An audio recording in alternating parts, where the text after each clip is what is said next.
Nasakmit sa mga operatiba sa Mandawi City Police Office ug PDEA ang gituho ang shabu nga nitimbang og kapin sa 3 kilos nga nagkatidad og 20.7 million pesos. Nahitabo kini atol sa buy-bust operation dito sa Barangay Kasuntingan, Mandawi City niadtong adlawng Sabado. Ang subject na ila nga si Marichu Uyon-Uyon Anyora alias Chu, kinsa giisip nga regional level high value individual. Taud-taud na matod pa nga gipanid-an ang kalihukan sa suspect kinsa nag-operate dili lang sa Mandawi City kundi sa halapad ang iyang maabot sa iyang drug operation.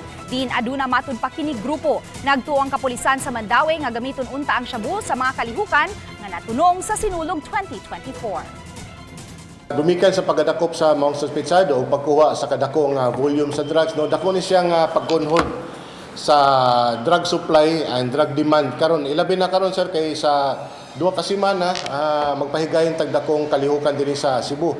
Kinato ang sinulog.